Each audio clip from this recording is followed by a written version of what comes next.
Hello there, dear friends, and welcome once again to the Relaxed Fantasy Review. Today, we're continuing our series on the backgrounds of D&D, specifically in the brand new 2024 Player's Handbook. The backgrounds have been expanded compared to their old counterparts. The old ones would give you some skills, some tools, and maybe a small feature, but the new backgrounds are the core of a lot of the mechanical pieces of your build, your ability score increases, and your origin feats. They're a really dense part of character building, considering that a lot of that stuff used to be mixed in with your race or species.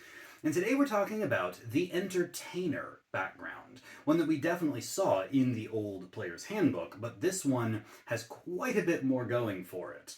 We'll get into the details of how the Entertainer can change up your character in just a moment. But before we do, I'd like to let you know, Relax Fantasy Review has memberships. For just $1 a month, you can support me here on YouTube and get a couple benefits. First, you get a little badge next to your name in the comments, letting folks know that you're a supporter. But also, you get early access to my videos. I upload videos Monday, Wednesday, and Friday, and I upload them a day early for members only.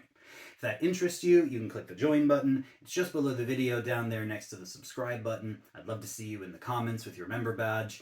And if it doesn't interest you, that's completely fine. Just watching the video, sharing in this brand new step in the D&D world, liking, things like that, it is just one of those things that can help me out in ways that I can't even put into words. So thank you for watching my content. The Entertainer background provides you with 3 ability scores, each one that you can pick from, and you can take a +2 and a +1 in 2 of them, or you can take a +1 to all 3, that's up to you. The Entertainer gives you the option of Strength, or Dexterity, or Charisma. Now, these make sense, obviously, if you are a strongman, or if you're an acrobat, or if you're a singer or songwriter, or a storyteller of some kind. These kind of all play into that. And I can see a lot of builds here. Obviously, for your charisma casters, that's the most common type of caster in the game, your sorcerers, your warlocks, your paladins, your bards, charisma's great. Dexterity or strength means that any martial class can work with this. Whether you're a rogue or ranger with your bows and knives, or whether you're a fighter or barbarian with your great sword, this works especially well for paladins because they can have strength and charisma. I mean, you're not going to get much for the wisdom-based classes, but I still think this is a very solid lineup. Obviously, Constitution would be great, but Strength, Dex, and Charisma, I'm going to give a 9 out of 10 for that.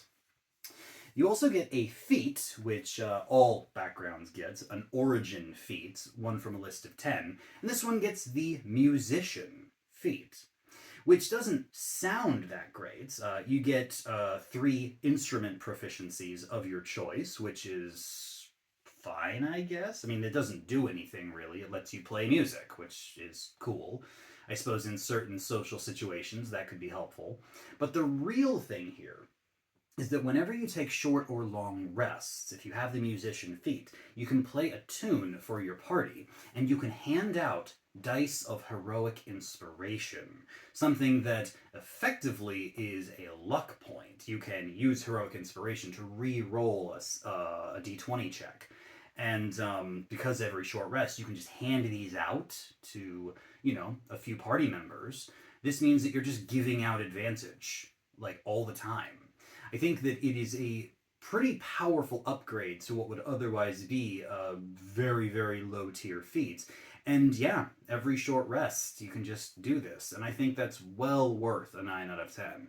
It's not the strongest feat in the world. I've heard a lot of praise for it online, though, and I have to agree, there's a very good support building here. You get 2 skill proficiencies as well, Acrobatics and Performance. Acrobatics is a decent skill, helping you with, agility-based checks and escaping grapples, and Performance is a little more of a niche skill. It's the sort of thing that you would use in downtime or in social time. It wouldn't really do a whole lot outside of that. So I'm going to give these 7 and 6 out of 10 respectively. Finally, you do get tool proficiencies from your background, but the Entertainer simply gives you proficiency in a musical instrument. You've already got 3 of those from your feat, so this adds a 4th. And, fair enough, you want to be proficient in 4 different instruments. That's impressive. You could be a one-man band. But it's still a 5 out of 10 as far as tool proficiencies go. It doesn't really add anything to your character that you don't already have. Overall, the Entertainer's a bit of a mixed bag. Their ability scores are great, their feat is pretty good, but their skill proficiencies and tool proficiencies fall short just a little bit. I'm giving this background a 7 out of 10 overall. It's a particular style of build. If I was playing a bard, this would be a no-brainer. If I was playing a rogue or a paladin, I might consider this. I think that there are obviously you should play the character you want to play, and if your idea is that you're an entertainer that turned yourself into a barbarian later in life, have at it and go have fun. There's nothing wrong with that. I just feel that mechanically it's a little bit weaker than most backgrounds. I'm giving it 7 out of 10. So play it if you want to play it. I personally will be saving it for more niche characters. This has been the Relaxed Fantasy Review. If you enjoyed the video, please like and subscribe down below. Have a look for the join button down there, and keep your eyes peeled for more background reviews coming down the line soon. Have a good one, my friends.